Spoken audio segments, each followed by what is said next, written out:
we have been discussing expectation of continuous random variables.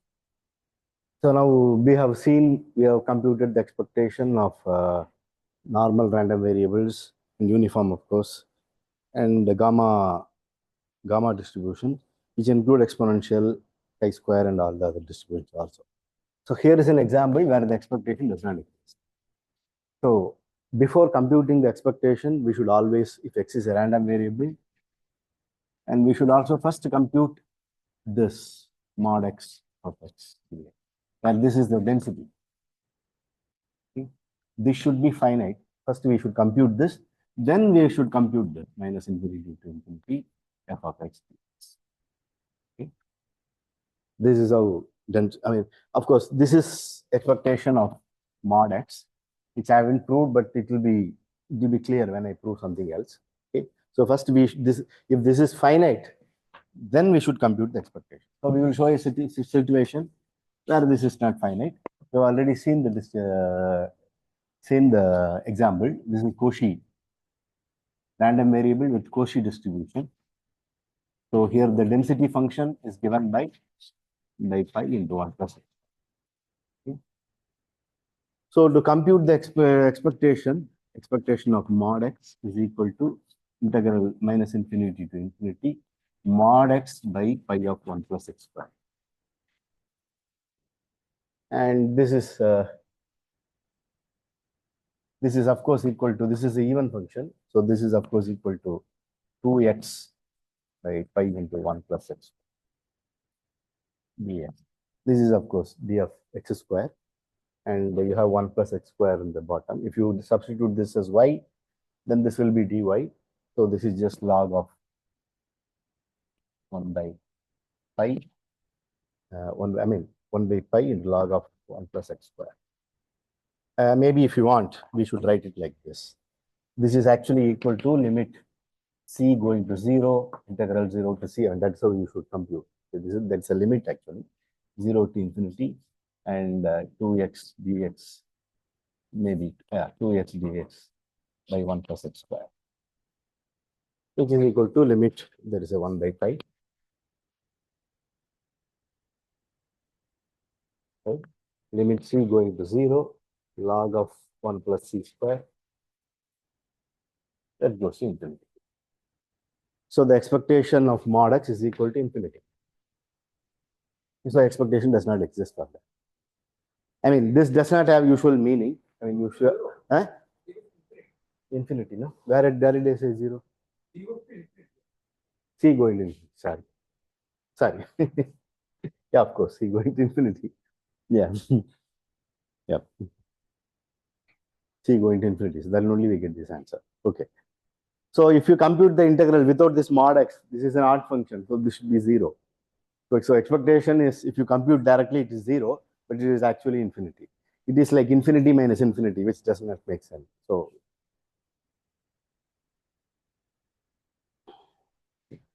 this is an example of that.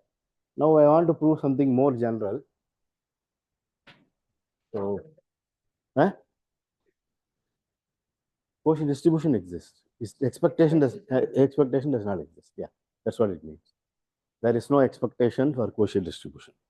Okay. Now let us see another. I mean, if G is a function from R to R, we cannot take any function. Let's call it a nice function. Nice function is what is called a measurable function in later. Let's call it nice function such that, and x is from omega to, x is from, we have a probability space. We have a probability space omega to R. Then g of x, it's a nice function such that g of x is a random.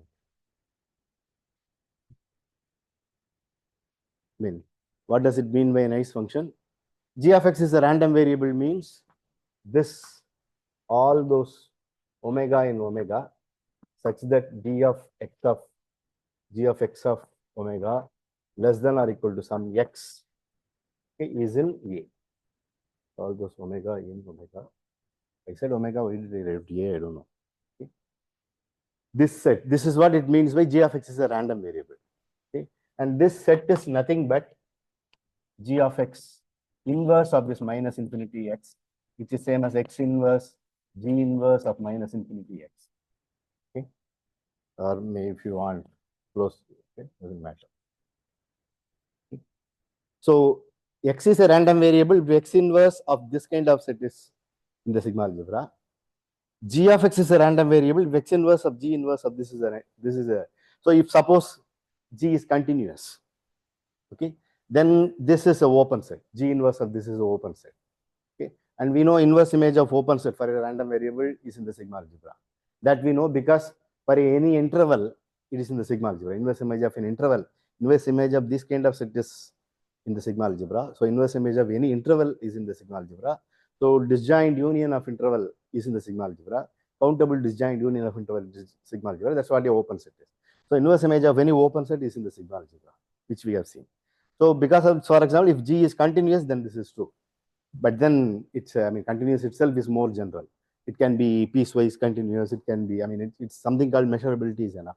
That means if you have any something, if you take the sigma algebra generated by open sets, if you take the inverse image of that, that is the sigma algebra of open set, that is enough. I mean, if you take the inverse image of that, that is in the sigma algebra of open set is enough, which is called Borel sigma. We don't need to go through that. But for us, we assume this condition. G is a function such that x is a random variable, such that g of x is also a random variable. We say that then G is a nice function. Okay, you can call it some other name if you want, measurable or something. So in that case, we have the following proposition.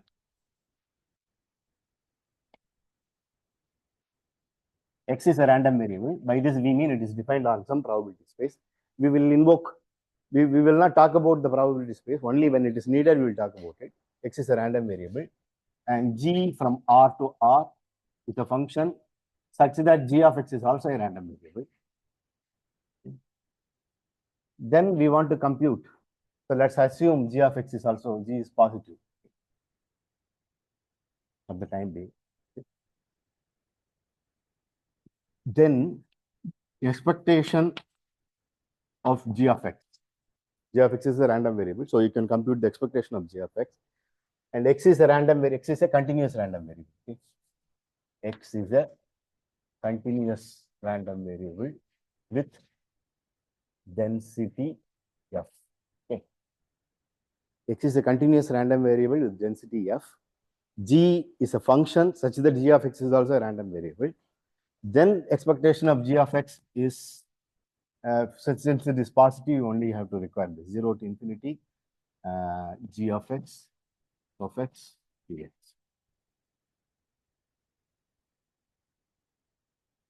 We have to, I don't know any other proof. We have to use double integral to prove this.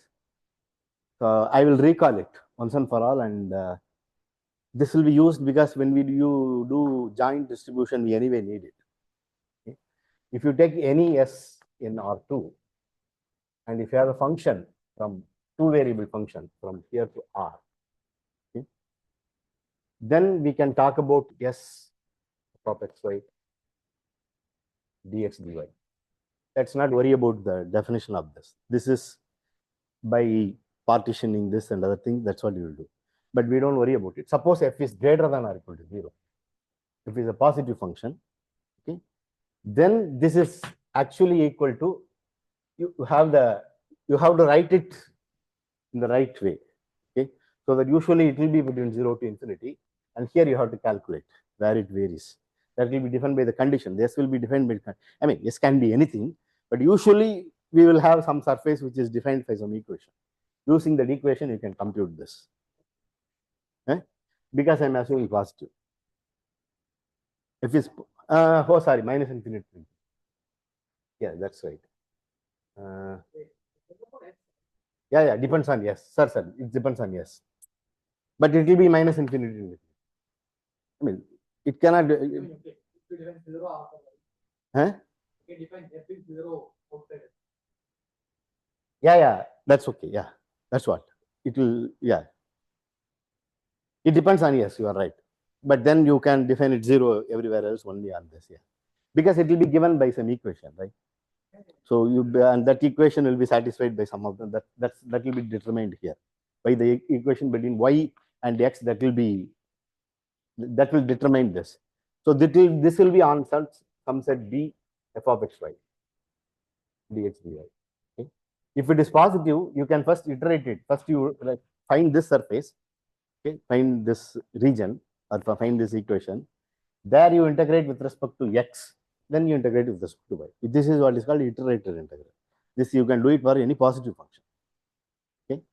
In general, if integral f of xy modulus of this is finite, if you can compute this integral, of course this is a positive thing, you can iterate it and compute it. If this is less than infinity, then this integral also you can write it, compute it with as an iterated integral. Okay, I mean any positive function, if you want to compute this double integral, you can write it as an iterated integral. The point about the iterated integral is you can interchange these two. You can integrate with respect to, I mean, this is like partial integration. You treat y as constant and integrate with respect to x, then you integrate with respect to y. Or you can integrate with respect to y and then partially integrate with, I mean, then this will be just a function of y, then integrate with respect to y. This you can do it. So this you can do it for any positive function. For any more general function, you first have to verify this condition. Once this is satisfied, then you can do this. Okay. Huh? This is a positive function. If this is less than infinity, means this is less than infinity. It is a surface integral, but for positive functions, you can iterate it. This is double integral. Two integrals is there. This is double integral. First statement is any positive function, the double integral is same as the iterated integral, which you can interchange. The main point is you can directly define it as an iterated integral if you want. But the point is you can interchange these two things. Interchange the dx dy, dy dx, doesn't matter. Whichever, what you first integrate doesn't matter. If this modulus of this is less than infinity, then you can do it for the general function also.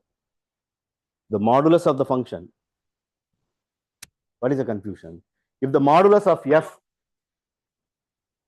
positive function, this is for any positive function, you can iterate the integral and or interchange the integral, do anything you want. Now, to compute, do the same thing for any function, you have to verify this condition. But this condition you can verify by iterating, because this is positive, so you can iterate it and then you can do this for that. Okay.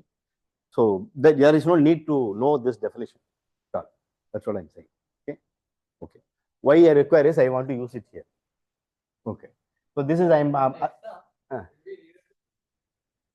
you don't need to prove any of these things. You can directly use this. It will be usually positive function. Don't worry. Yeah, but I mean, so for example, suppose if it is x power r or something, okay, x power r, then you iterate mod x power r. I mean, if r is even, you don't have to worry. If r is something, if it is mod x, just x or something, then you have to compute the mod x so that it is infinite, less than infinite. Okay, then you for x you can just do that, or x y or whatever comes there. It will be very easy. You don't need anything complicated. You will not encounter anything complicated. But this is a general function. This proof you have to get convinced, otherwise it's okay. But I will just say what it is. So this is what we want to prove. We have, we have a positive function. So expectation, whether it exists or not, we don't have to worry, because it will be, if it is infinity, it is infinity. Doesn't matter. For positive function, infinity is defined. Okay. So we have a random variable such that g of x is random, then we want to. Okay. So let's compute it. We already know this formula. Okay. This is integral 0 to infinity 1 minus f of g of x, okay, x dx. We know this. We have proved this. Okay, for any x, it is just one. When we have to get the random variable here is g of x. Okay, we have proved this formula. Expectation of any x is integral 0 to infinity 1 minus fx of x dx as a function. Okay, this integration. This we proved. Of course, we use double integration. Okay. So I am using g of x there. And this is, of course, same as integral 0 to infinity. We have probability of p of all those probability of the set where g of x is greater than or equal to x. Okay, ds. Because by definition, 1 minus that is precisely equal to that. Okay. Now, I hope, I mean, at least for a open set, till now, a open set is it's clearly proved. If you want to compute the probability of a open set for a random variable with continuous random variable with the density, it is just integrated over the open set. I mean, if it is disjoint interval, you integrate it over each interval or something. You know what is mean by integrating over an open set. But for the time being, you just assume. It's just I mean, if it is disjoint union of interval, it is clear. Otherwise, also you can integrate, but assume that it exists. Okay, that is something. This I can't go further. Okay, without invoking Emesher theory, it's not possible. Okay, so for a general set, this is so we assume that in general probability of any a is integral over a of f dx. Okay, where f is the density. Integral over a, you have to. A can be any set where this is defined. It's not defined for all set. Okay, wherever it is defined. Okay.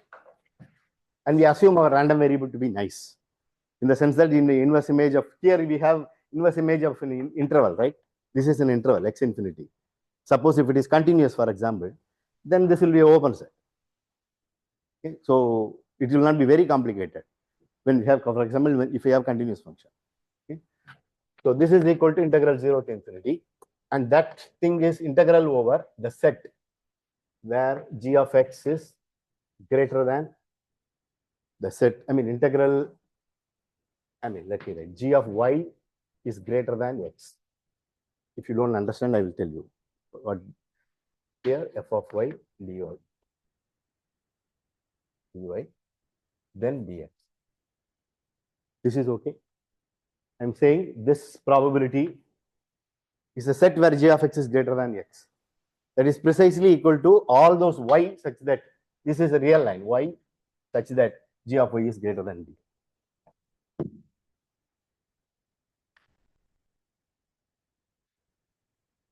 Over b, where b is equal to all those y in R. Here it is R, such that g of y is greater than or equal to x.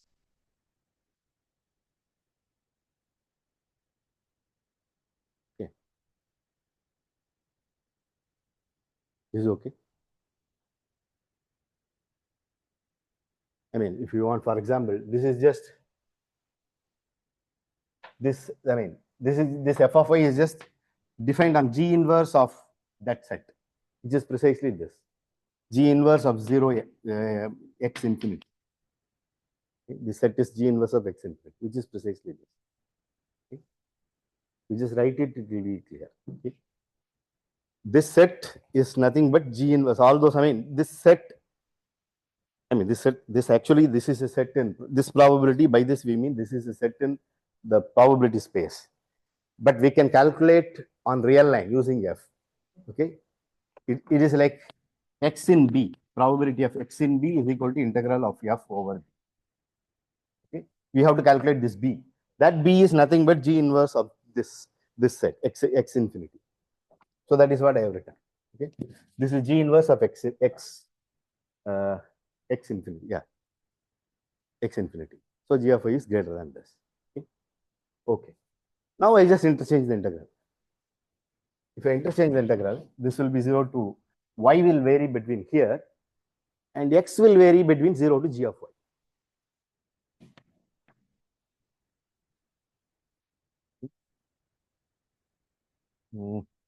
Here first there is a dx, okay, g of y, dx first and dy next. Okay, I just use the condition g of y is greater than x.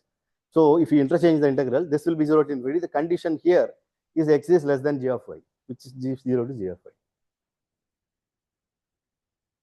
G of y, right? Y varies so that g of y is greater than x. Okay, x will vary. The condition on x, if we first we integrate with x, the condition on x is x will vary between up to 0 to g of y, right? Okay. You have to draw pictures and first first consider G as a constant function, then G as a general G equal to X or X square. Then you convince yourself and it will be clear at some point for you. F of y, oh sorry, F of y is there. That's a good question. That I just forgot. Sorry, that I just forgot. If that is what your confusion, that's genuine confusion. Okay. I mean, while trying to explain that, I completely forgot that. Yeah. F is there. Yeah, this is okay. This is from 0 to G of y. That is G of y. Ah, shit. I'm sorry. I should have written F of y d of y. dx dy. I'm sorry. Okay. So this is what you are confused. Sorry. Because I was only trying to concentrate here, explain you how to explain this, then I completely forgot. There is nothing. Sorry. This is just this condition I have written it here. This is okay. Okay. But even then, it's not very convincing unless you get convinced, right? This is a set where X is first, initially, the set is between infinity to 0, and Y is, G of Y is greater than or equal to X. This is equivalent to saying the same set with Y between infinity and X is less than or equal to G of Y. Okay. This is not convincing, but it will be correct. Yeah, we finished. It is just you have to understand this. That's all. Now it is just 0 to infinity. Sorry for the confusion here. Unnecessary confusion. It is just 0 to G of y, F of y dx. Okay. Now it is just G of y, F of y, dy. I mean, if you integrate constant with respect to dx up to G of y, you get only G of y, right? I mean, here, there is no x here. So you are integrating with respect to dx, 0 to G of y. That is just G of y. Yeah. Now it's clear. Sorry for the confusion. Yeah, it involves only from here to here, 0 to G of y. There is no x here in the function. So this is just G of y, constant function. So it is just G of y. That's all.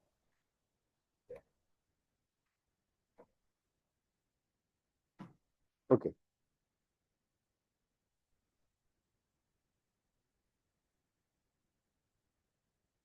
If you don't mind, I will use the double integral again and prove something else. Okay. This is our next proposition. We proved for the expectation, we proved the I mean, see, the thing is, this formula is more general. If you look at it, it's true for the discrete random variable also. This is 0 to infinity. If x is a positive random variable, wait, 1 minus f of x dx. This is equal to this, true for discrete random variable. This is true. That is the sum. Because if this will have only jump, no? Suppose if it is an integer random variable, it's only have a jump, then you will get the measure which is 1. So it will be just sum. So this formula is true for any random variable. Okay. But we proved it using sum for discrete random variable, using it for integration for this. Okay. So that is why this is more useful. So if x is any random variable,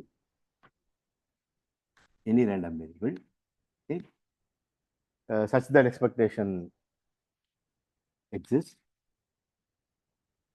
okay, then p of x, this is a more general formula, 0 to infinity 1 minus f of x dx minus infinity to 0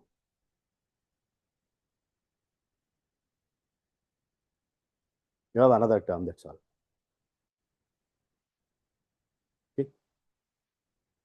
Then expectation exists. This is the formula for a more general random. No, if it is positive, it's only this. For negative, it's something you get another term. That's all. Okay. So proof. I mean, we assume that it's a continuous random variable.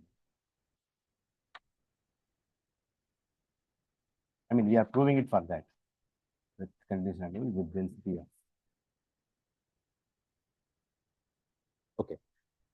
as usual, expectation of x equal to integral minus infinity to infinity f of x dx. KdF of y dy. Right? That's of course equal to integral 0 to infinity f of y dy plus integral minus infinity to 0 f of y dy. Okay. So this is exactly equal to that. We have already proved it. It's the same thing, same proof. 0 to infinity 1 minus, I mean, if you want. Oh no, sorry, there is a y here. I'm sorry.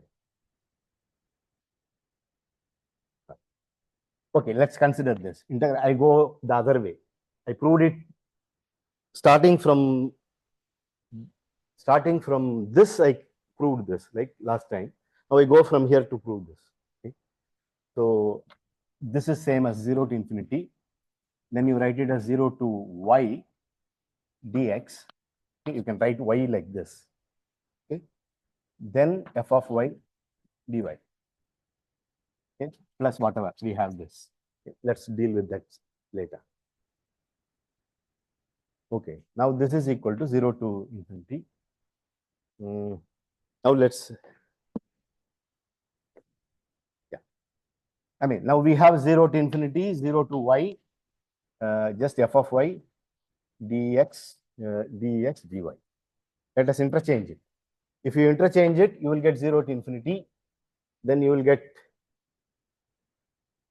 x2. I mean, here, this is dx. So x varies from 0 to y.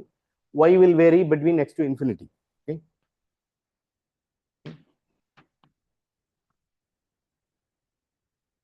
This is dy, dx. That is precisely equal to 1 minus f of x, f of y, f of x.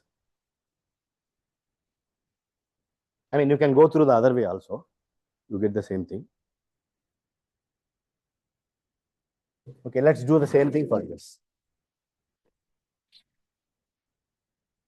I mean, plus we have the other term. Plus we have the other term, and the other term I compute here. Now we have to consider this term. Minus infinity to 0, f of y dy. Oh, there is a y here. Okay. Now this is equal to integral minus infinity to 0. Y can be written as minus of integral y to 0 dx. This is okay. Dx and f of y dy.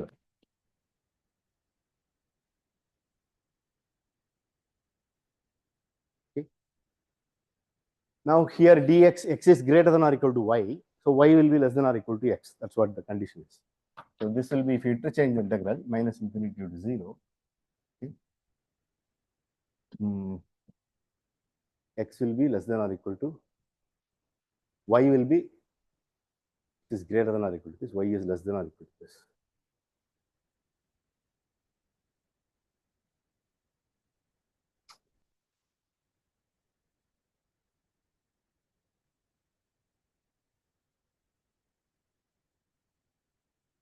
X is greater than y, so y will be less than or equal to x. So that is just minus infinity to x.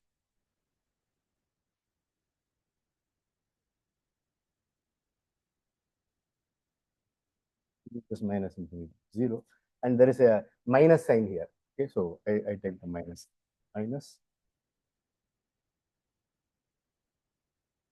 Yeah, any confusion you ask? I just wrote y like this.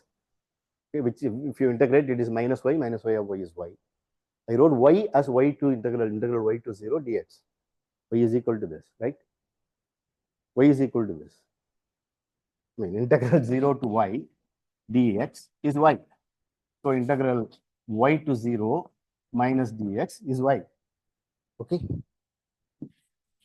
So that's what, because y is negative, I have written it like this. Okay, y to infinity.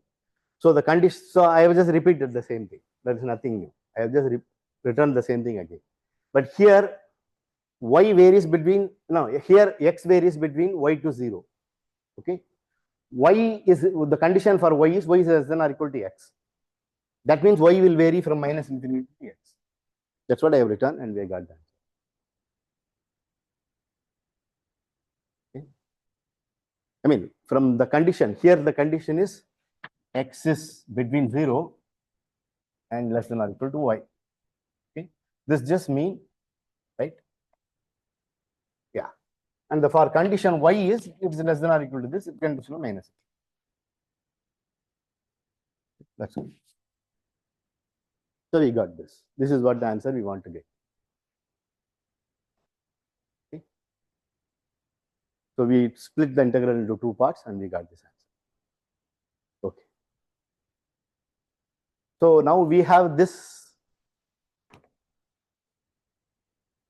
We have this formula. So we can freely define for any function g as far as g of x is a random variable. Okay. So we can define.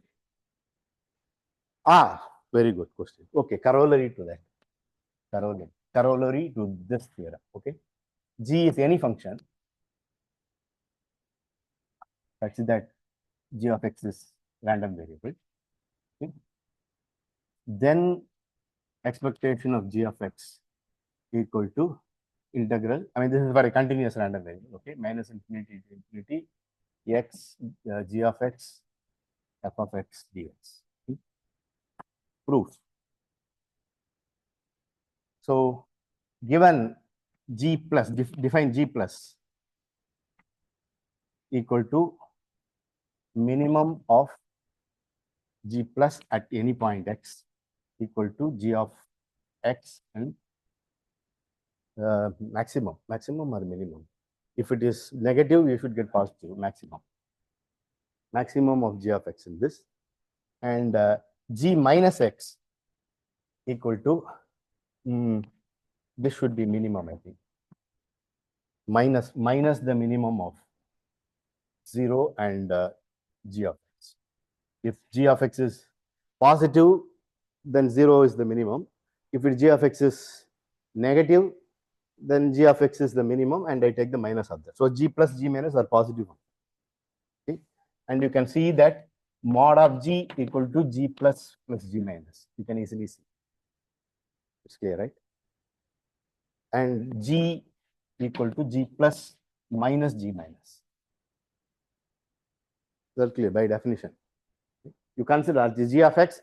These are all real values. So at a point x, g of x is going to be either positive or negative, and you can verify this. Then mod g. I mean, for this is just mod g of x equal to g plus x plus g minus x. That's why for each x this is true. Okay, if x is g of x is positive, then it will this is only going to come. If g of x is negative, this is only going to come, but the function will become minus. Okay, so minus of that, so this is equal to that. So similarly, g is actually equal to g plus minus g minus. Okay, now what?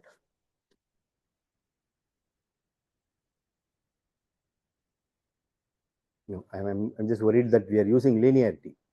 Even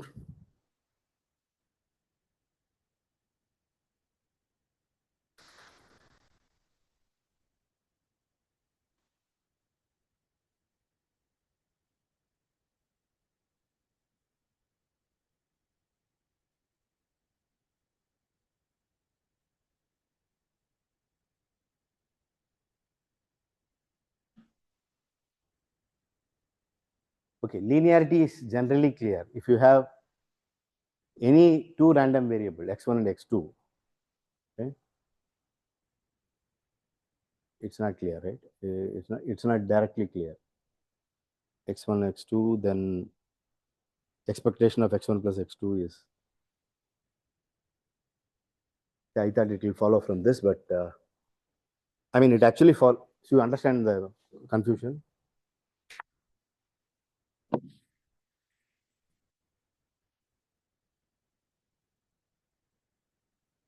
From this decomposition, I can of course compute E of mod g of x.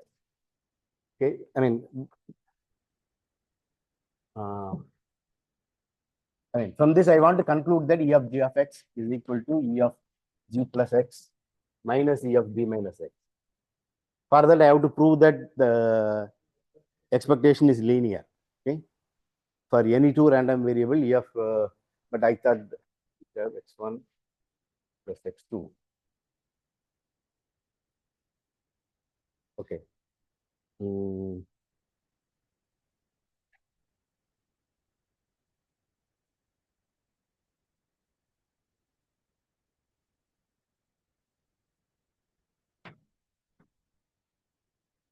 For any random variable, I mean, even when it is a positive random variable, it will follow from this theorem because we have proved it for in general.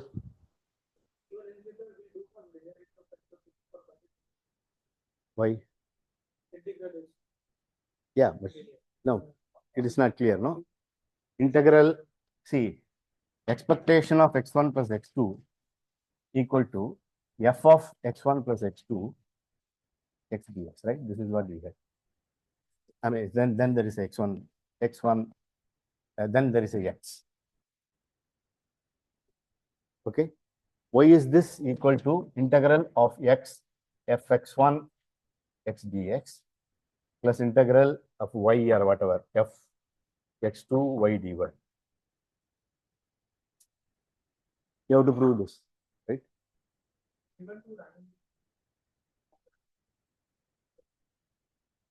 Sum of the density for independent variable, it's easy.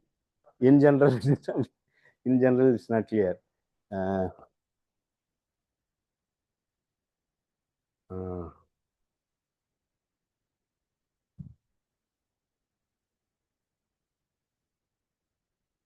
Okay.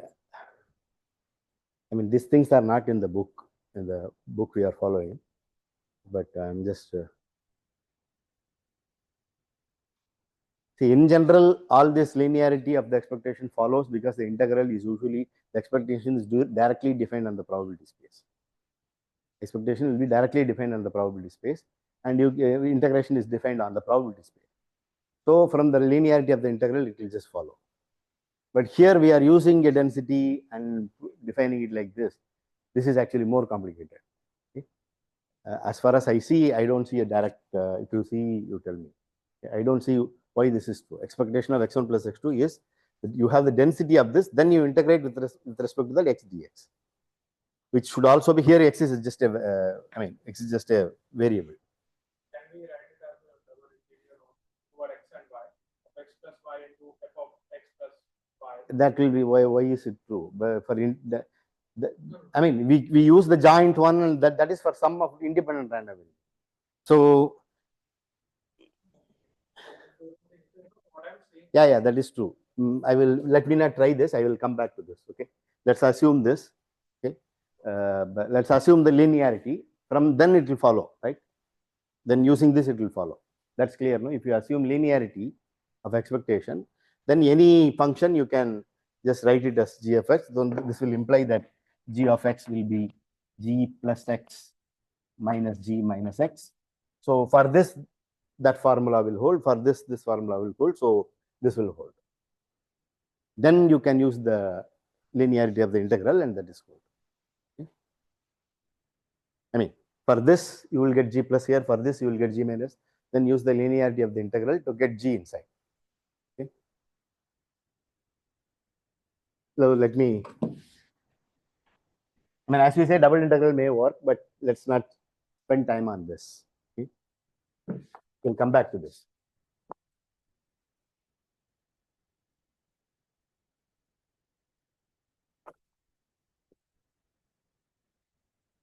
Okay.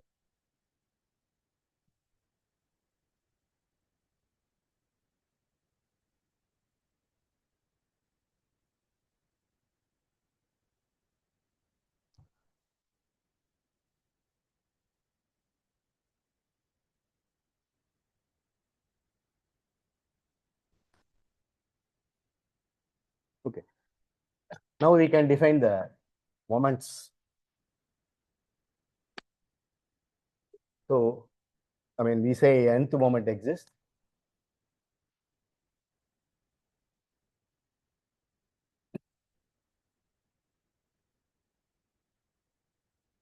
This if E of x power n is less than infinity, and the nth moment is just x power n. Okay? And we say, I mean, if the mean exists, I mean, if nth, I mean, it's a say. Let's do the computation and then prove some theorems for this. Let's do some computation for that. I want to calculate the n moments of, I mean, say n centralized moment for gamma distribution and normal distribution. We have already calculated the variance for standard normal. So we will calculate it for general gamma distribution and nth moment for any normal distribution. Okay. So then Exn is just, I mean, when e power this, when this is less than infinity, then Exn is defined. So this is what is called centralized moment. Okay. This is what is called centralized moment.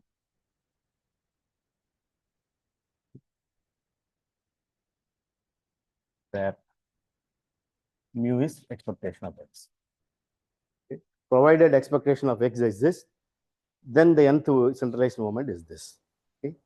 If nth moment exists, all the moments less than m less for, I mean, mth moment exists for all m less than or equal to n. We'll prove it. It's the same proof actually. Okay. We'll proving by the 2 power n something. Using the inequality, we'll prove. Okay. Now we want to compute this for gamma function. Okay. Example. Gamma distribution. Because I don't want to do it next week again. Okay? So, I mean, I don't want to carry it to next week. I want to do it this week, whatever the computation we have. Okay? So we want to compute the nth moment for the gamma distribution. Gamma distribution, the density function is this. It depends on 2 parameters, alpha and lambda at x equal to lambda power alpha. What is generalized? Centralized, yeah. Not generalized, centralized. Correct. Nth moment. Centralized nth moment, right. Lambda power alpha, gamma of alpha. Okay. Then e power x power alpha minus 1, e power minus lambda x. X is positive. This is the density function of gamma distribution with parameter alpha and lambda. Okay. We want to compute the, it's actually very easy. We want to compute the nth moment of this centralized into, I mean, if it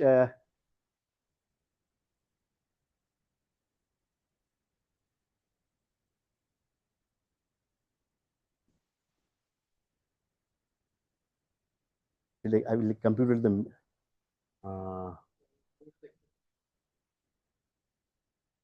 what is the expectation? Alpha by lambda. So shall we compute the nth moment? I mean, I want to use this to compute the nth moment, centralized moment of normal distribution. Okay. Okay.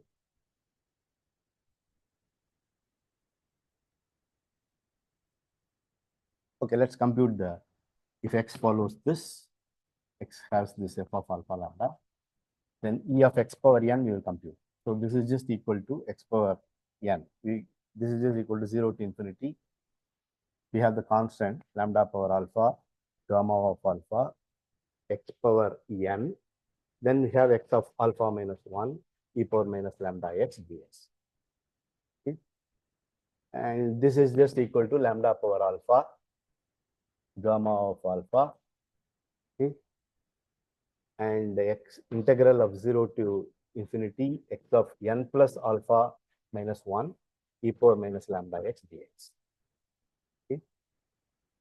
But then this is equal to, I have the same lambda alpha gamma of alpha here, and this thing,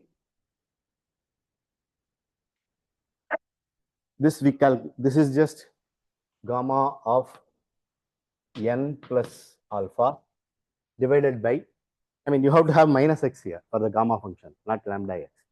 So if you substitute y equal to lambda x, you will get a lambda power alpha in lambda power, I mean, you get a 1 by lambda there, and then the n plus alpha, lambda power n plus alpha minus 1 there. So totally there will be lambda of n plus alpha. I'm just saying the whole thing is equal to this. Is it okay? I'm just saying this integral, you have this constant, which I have put it here. This integral is just gamma n plus alpha divided by lambda over n plus alpha.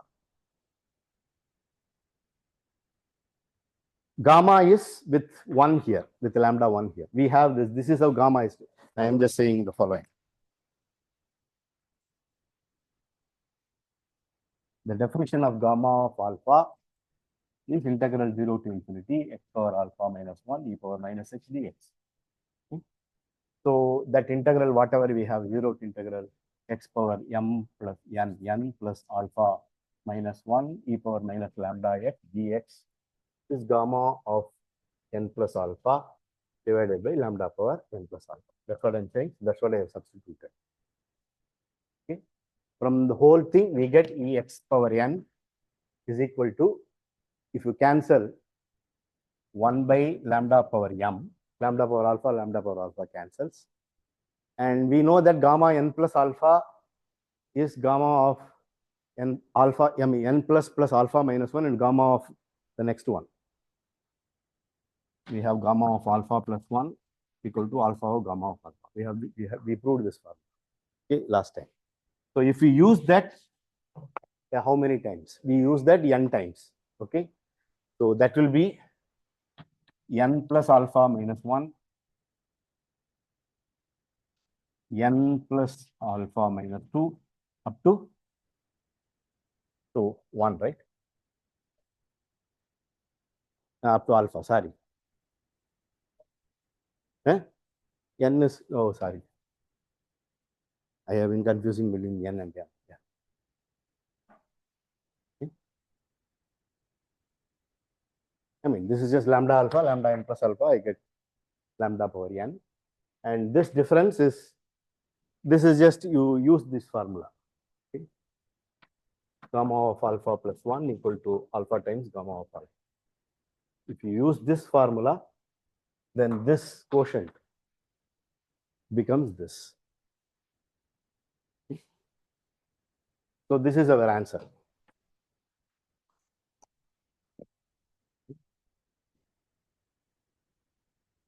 E of x power n is 1 by lambda power n, this product. Okay. Okay. What is exponential distribution? X follows exponential with parameter lambda means alpha is equal to 1 and lambda is lambda. Okay. So EV of x power n is alpha is equal to 1. So it will start from n up to 1. This is just n factorial divided by lambda power n. For exponential random variable, it is, the answer is this. Okay.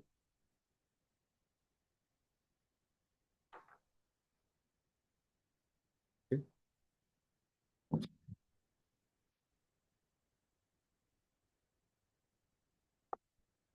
Okay. Now suppose x follows normal with mean 0 and variance sigma square. Okay. Any problem?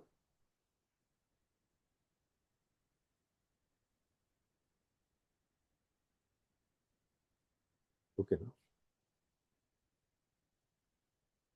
Then we have exn equal to 0 for all n odd. Exn equal to integral minus infinity to infinity x power n f of x dx. But this is a symmetric function. This is a even function.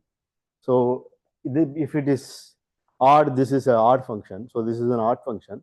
When you integrate between minus infinity to infinity, it will be 0. But provided mod x power n should exist, that will exist for a,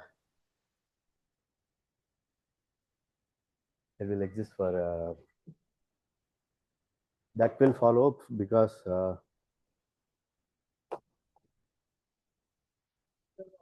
no, that's because we will show that for even thing it exists. Okay. So odd moments are less than some other even thing. No, from that it will follow. You can actually compute, but if you want to avoid that, For even thing, we will compute. Even thing is positive, so you will directly compute it. That is something finite. Okay. For any odd, then it will be going to be dominated by some even.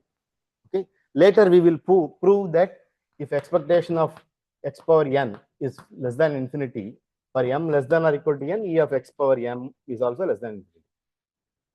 We will prove this. From that it will follow. So you can actually have this to be 0. There is no problem like Cauchy's distribution. The e of mod xn will be finite. Okay. That's the argument is okay. I'm just saying that, see, the problem is, if you want to compute e of x power n, you have to make sure that this is less than infinity. Okay. But then e of x power n is less than infinity if, n is odd. Okay. E of x power n plus 1 is less than infinity. This is even. Okay. We will prove for all even thing, this exists. Of course, we will prove this also later. Okay. It's easy, but we will some inequalities later. We will prove it later. Okay. So we can actually directly integrate it and get this. If you directly integrate it, I just got it. Okay. So if n is odd, e of x power n equal to 0. I hope this is okay. You all agree with that. Okay. So I will go on computing for n is even. What? Yeah. So let n is even. Okay. So if n is even, we know that if x follows normal, we computed the density for x square. That follows what is called chi-square distribution. Okay.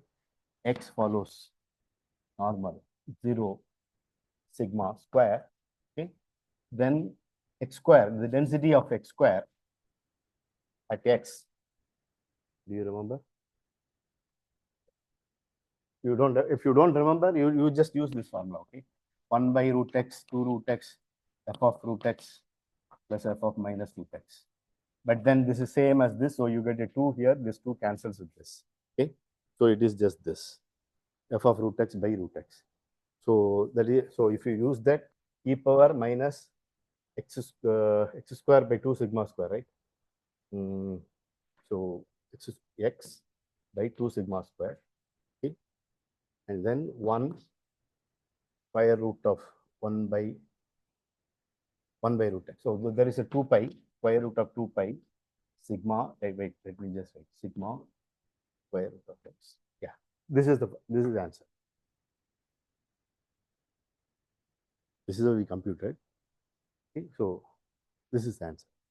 So if x follows normal 0 sigma square, the density of x square is this.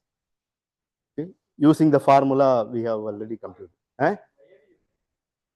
Because we want to compute the nth moment of this. It's enough to compute the nth moment of this.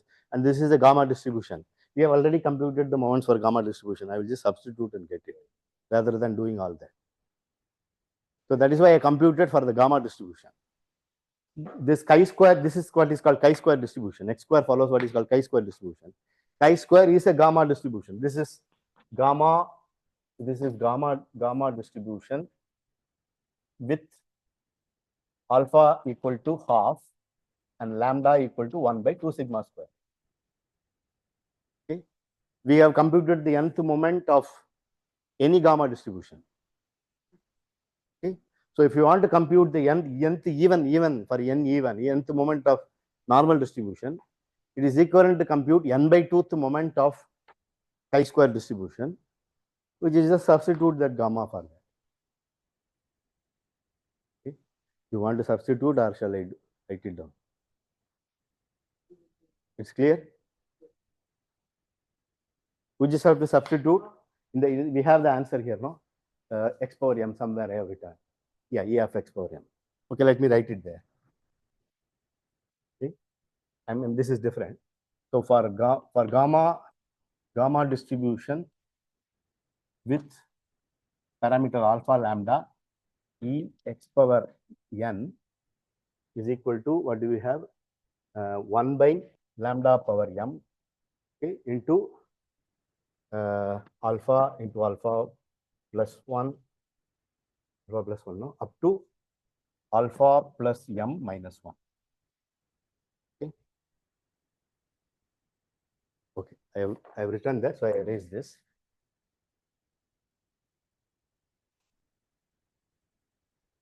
Okay. Now, if x follows normal sigma square, then x square follows gamma with alpha equal to half and lambda equal to minus 1 by 2 sigma square. Okay. So we just have to substitute. So then E of x power n, okay, and y equal to x square. Okay. E of y power n by 2. Okay.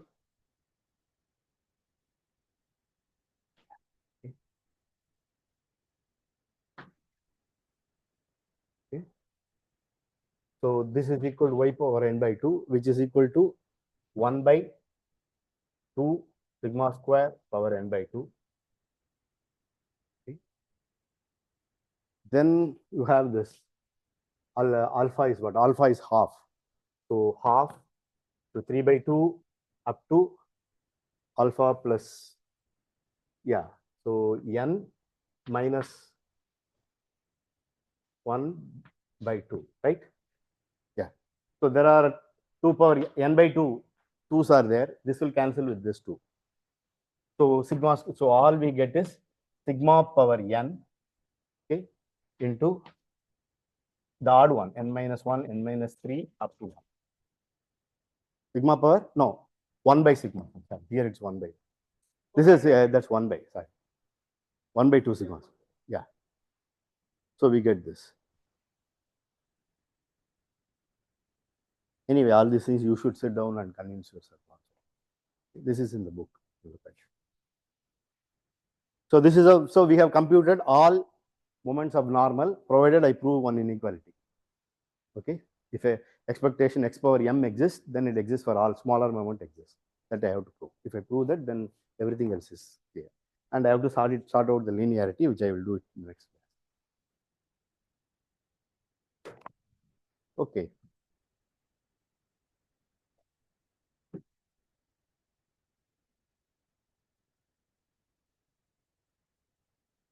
Now let's define something new. Okay. Let's define independence. Okay. So we say two random variables x, y are independent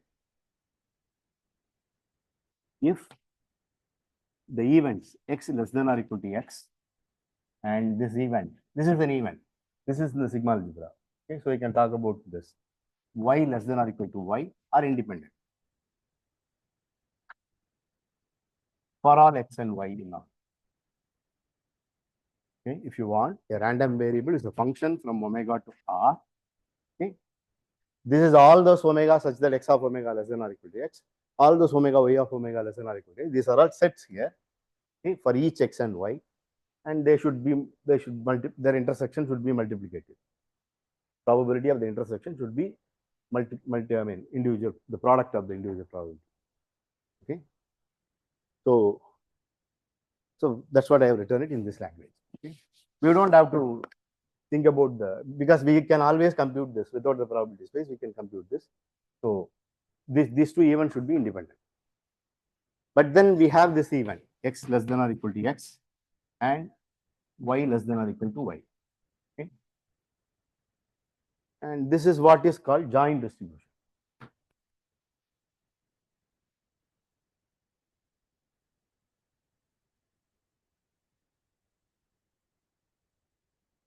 The probability of x less than or equal to x and y less than or equal to y, this we did denoted by the two variable function. This is what is called fxy. This is what is called joint distribution. If it is one variable, it is just a distribution of x. So this is joint distribution. So I put x and y more whenever it's needed.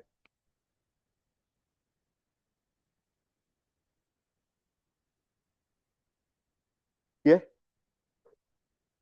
what is this? X and y are independent. This is definition.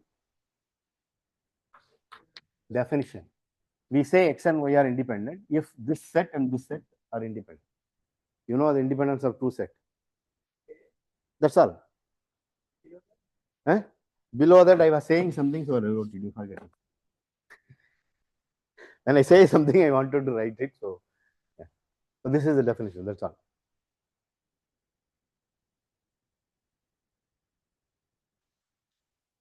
But then this set makes sense. Probability of this set makes sense. To say something as probability of some set, this set has to make sense. But this is just the intersection of P of X.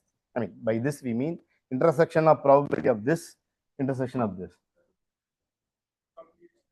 Then this will be for the Proof of what? Yeah, it's not clear how to use it. You try to use it, no? You write it and try to use it. If you,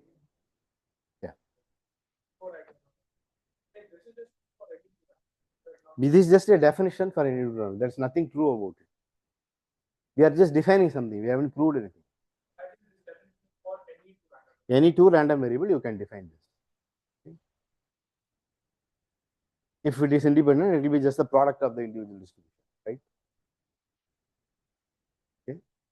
This, first of all, this makes sense because this is just probability of the set X less than or equal to X, whatever this set is, intersection probability of Y less than or equal to Y.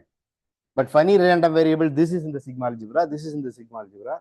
Sigma algebra is closed-end intersection. Those make sense.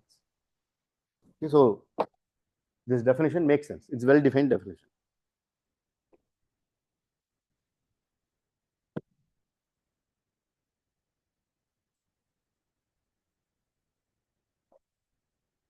So this just say this. If you take any root random variable, this xy, this will take values in R2, right? Okay. This is a random vector. You can take n of them if you want, then that will be in Rn. For simplicity, we are using R2, okay, two random variables. You can take n random variables. Okay. This fxy, whatever, this is just probability of course, x less than or equal to this. This is just the probability of this set. I mean, xy in the minus infinity x cross minus infinity y. Right? Okay. Just rewriting the whole thing. Okay. It is just this set. So if we want to find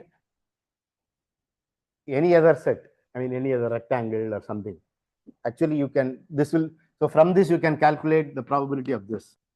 Xy, maybe you take it, xy cross AB. Let me not write the whole thing. It will be clear what to do. Okay. You have xy here. Okay. You have AB here. Okay. You want to find the probability of this xy belonging to this. Xy is a random vector. It takes values in R2. Xy belonging to this. So you take this probability, this region probability, that will be f of xy.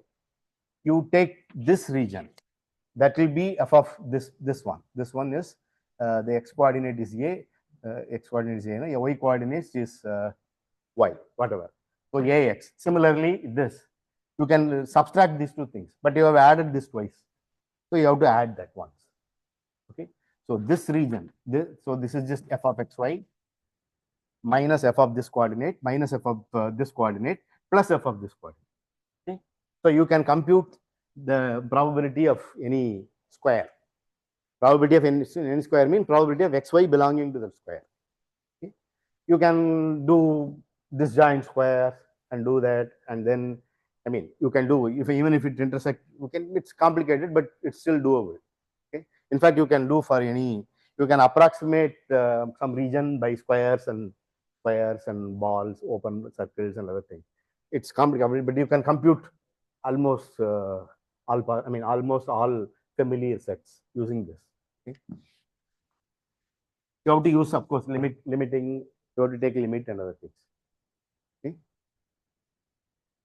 So if we say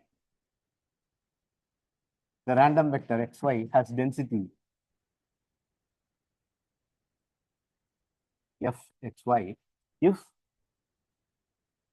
f of xy equal to integral minus infinity to x minus infinity to y, some small f of xy, okay, dx dt. That's all. This is positive. You don't have to worry. Okay, then this is for some direction f of y greater than 0, integral minus infinity to integral minus of xy equal to 1. Probability of the whole of R2 should be 1, right? So we can say anything with this property as a density function, multivariate density. It should be greater than 0. If you integrate it over the whole R2, it should be 1. Similar to real line, we are just having R2 here, nothing else. Okay. This is the density of the random vector or this distribution, whatever. Okay. And if everything is nice, f is continuous, okay, or f is continuous at that point xy or something, f is continuous, then you consider this rho x, okay, this function. If you do, you can take, I mean, you can first input this inside. If you differentiate this, okay, you will get, what do you get?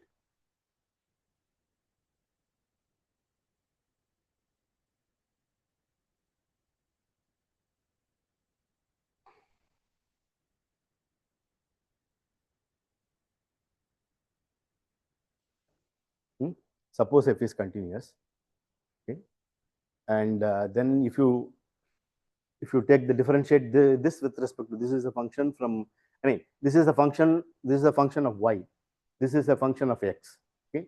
If you differentiate with respect to this will go away, you will get only f of yeah, you will get f of, I mean, integral 0 to y. I'm just differentiate with respect to this, integral this f of xy, right? Right. This is what you will get. Correct? You just keep y as constant and differentiate with respect to x. Okay, one integral will go away, right? I'm just saying this is f of xy is defined by like this. Okay, I'm using fundamental theorem of calculus. F of xy is this. You differentiate with respect to x, keeping y as constant. Okay, then you don't worry there is an integral here. It's just a function. Something is here, and you have a dx here. You can write dy dx. Okay, first dy, then dx. Okay, you don't care about this. This integral will go away. You will get the function whatever is inside, provided that's continuous. Okay. If it is continuous, the integral, if you, I mean, integral is continuous. Okay, if you have an x here, it will be continuous. Okay, so you will get this. Okay. Similarly, if you again integrate it, you just get f of x. I mean, sorry, again differentiate. So if you partially differentiate f with respect to x and y, or y and x, doesn't matter, you will get f of xy, provided f is nice. Small f is nice. It's continuous or something. Okay. It's the same thing as one for one variable. Here you have to differentiate with respect to x and y. That's all. Okay.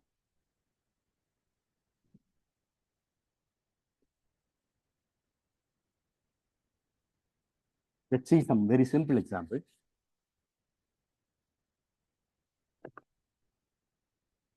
So here basically we are dealing, I mean, we have a two random variable which takes values. If you take the tuple xy, it takes the values in R2. Okay.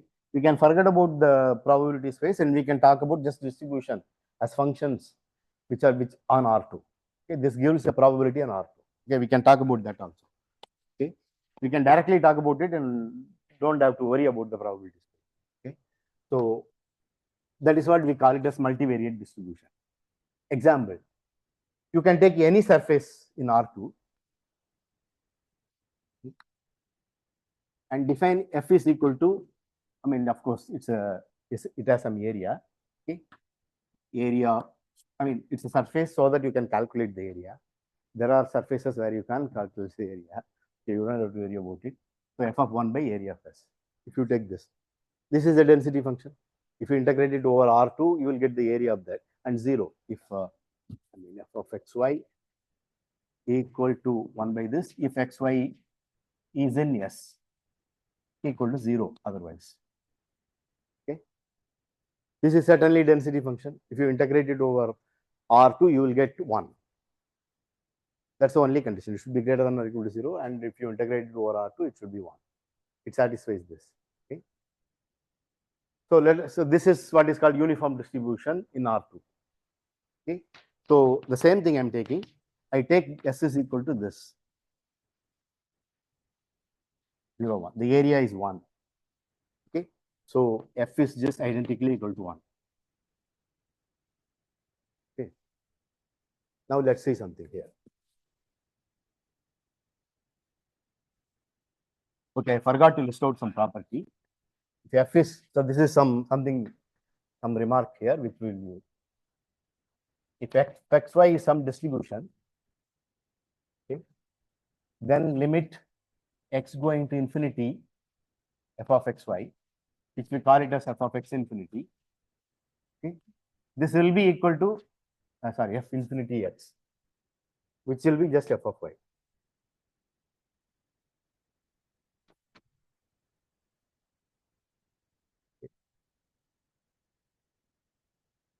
If you take, I mean, what does it mean?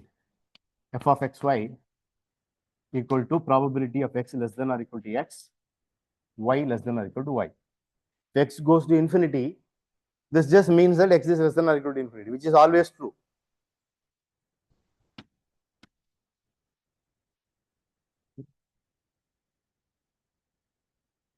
Which is just probability of y less than or equal to y, right?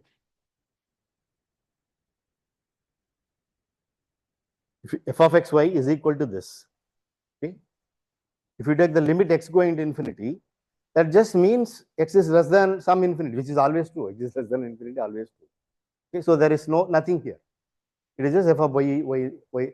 This is like taking intersection with all those things, or increasing that set. Okay? Fy, sorry, fy. Okay. Similarly, limit y going to infinity, f xy of xy, which we call it as f of x infinity, is same as fy of y, fx of x. Sorry. Okay.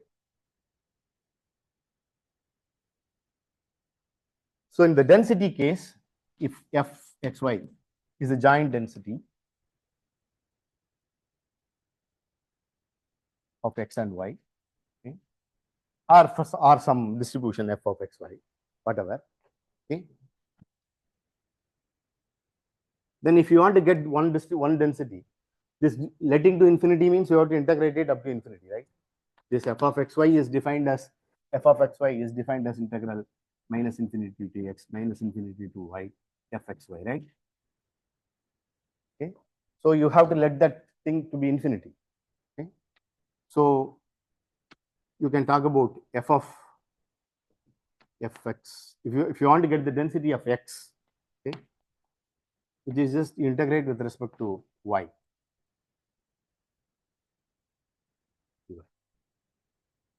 Similarly, f of y.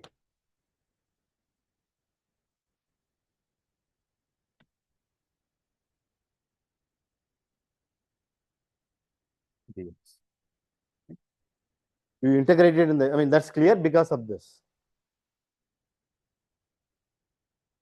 Fx at x, fy at y. You have the joint density, okay,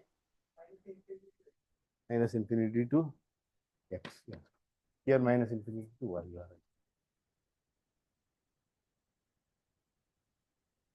Sorry, minus infinity to minus infinity. Sorry.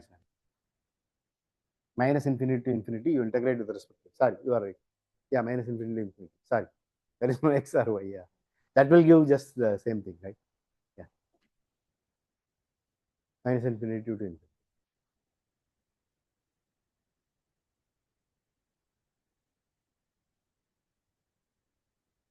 Okay.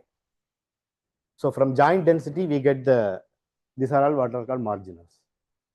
This is just marginal of that distribution. This is marginal of this. So let's see an example. Let's see this example.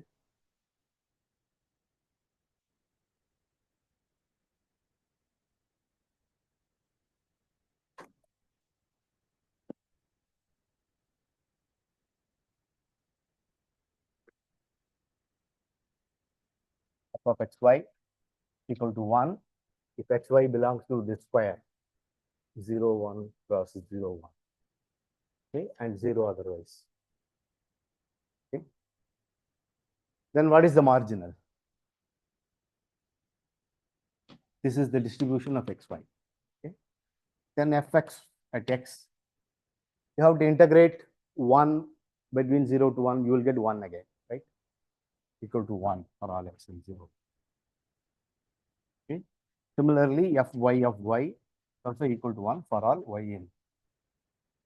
Okay. So this is a uniform density or uniform distribution in the unit square 0, 1 in the R2.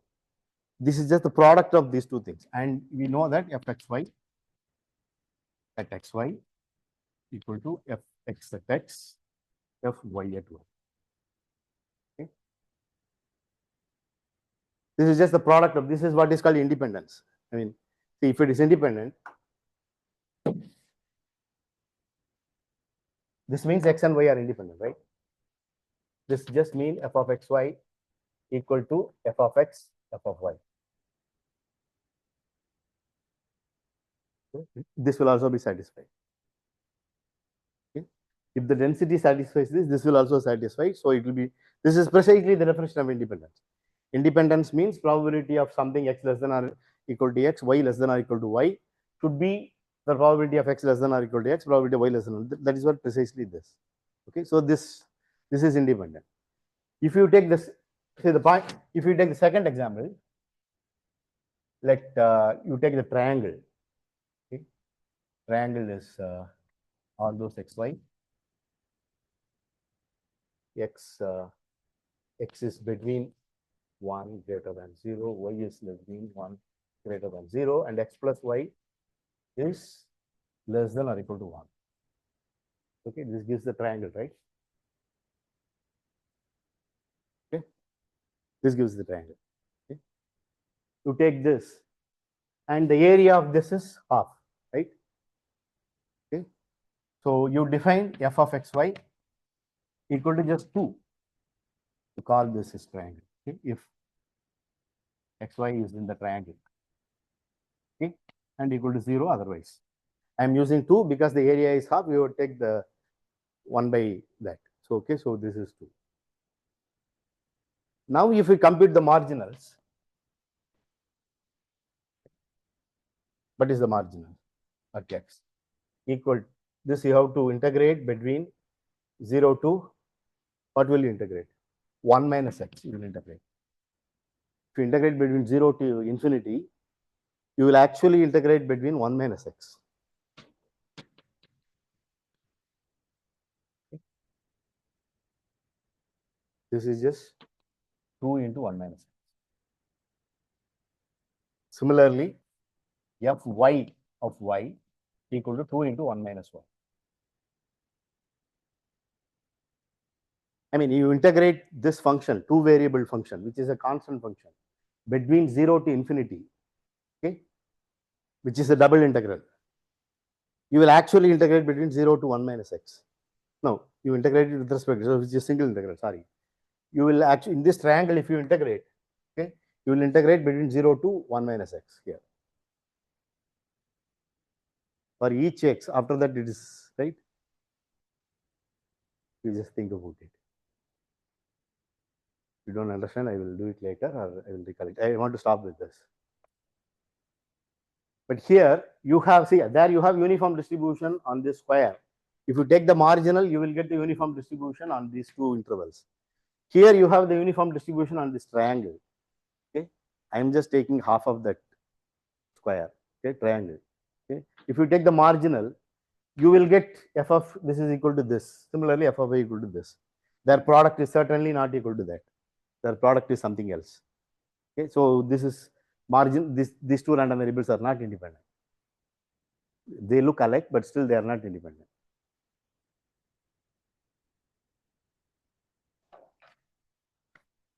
If you are not convinced about this,